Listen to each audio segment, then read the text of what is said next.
Hey everyone, welcome back for another deep dive. Always exciting to be back. So today we're heading to Jamaica. Oh, interesting. What's happening in Jamaica? Big news. Their finance minister, Dr. Nigel Clarke, he's actually stepping down. Wow, stepping down. Yeah, to join the IMF. No kidding, the IMF. That's a big move. Yeah, huge. It's happening on October 31st. So, like, really soon. So the end of the month, basically. Yeah. Big changes afoot.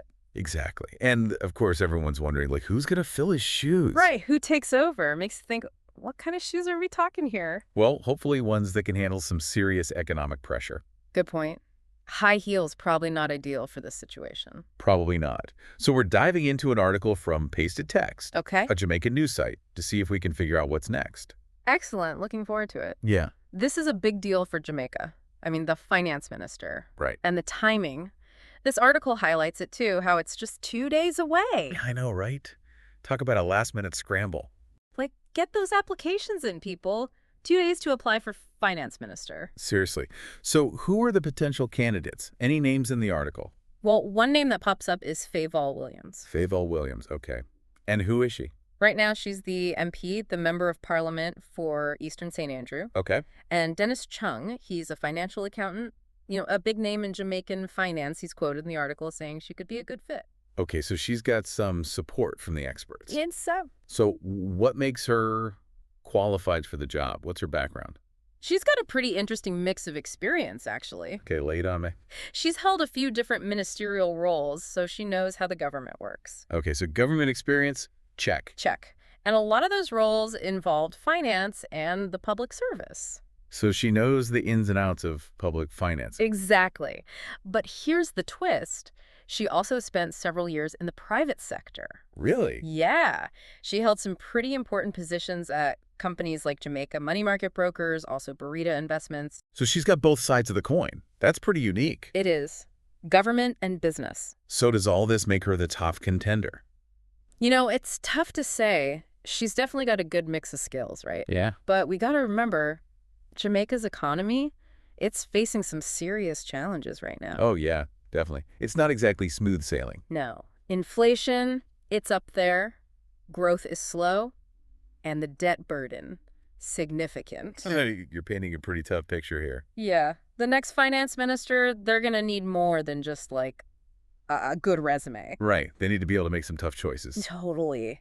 Navigate those choppy economic waters. And speaking of tough choices, the article throws out another, well, pretty wild possibility. Oh, what's that? What if Prime Minister Holness, he just takes over finance himself? Whoa. Right. That would be something. That's a bold move. Right. Holness is already the Minister of Economic Growth and Job Creation, which is like a huge job on its own. Totally. And now add finance to that. Yeah. Yeah. That's a lot for one person, I gotta say. Talk about a double shift. Do you think he could actually handle both those roles? I don't know. It's a good question.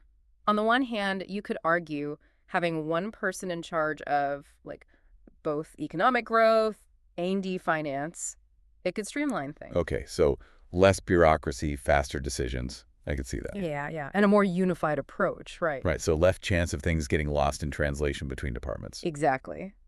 But, and this is a big but, it could also lead to major burnout. Yeah, that's a real risk. You can't pour from an empty cup. Right. And if you spread too thin, it could hinder progress in both areas. Yeah, that wouldn't help anyone. Yeah. But the article brings up another interesting viewpoint on this. Oh, okay. What's that? Jermaine Barrett. He's a public commentator.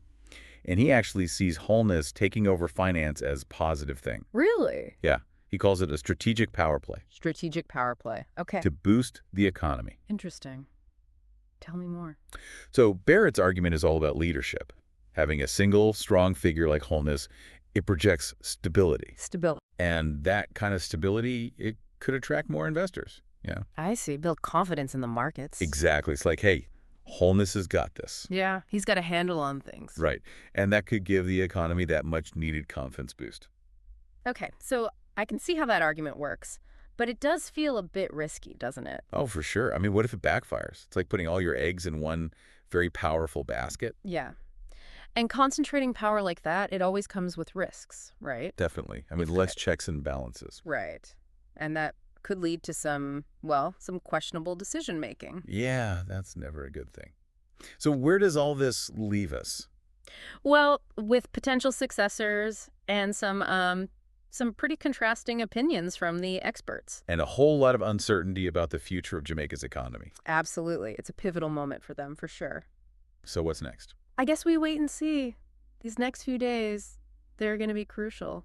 Will Holness go for it himself, or will he choose someone else? It's a tough call. For sure. And it has huge implications. I mean, this decision, it could shape Jamaica's economy for years to come. So much is riding on this. What do you think Jamaica needs right now in a leader? Stability and continuity. Or a brand new vision? That's a great question, actually. A lot to think about there. This deep dive has given us so much to think about. What a fascinating situation. It really is. I'm definitely going to be following this story closely. Me too. And we encourage everyone listening to do the same. This is a story that's still unfolding, so keep an eye on it and see how it all plays out. Definitely a story worth watching. Absolutely. Thanks for joining us for this deep dive, everyone. Thanks for having me. We'll see you next time. See you then. Bye. Bye.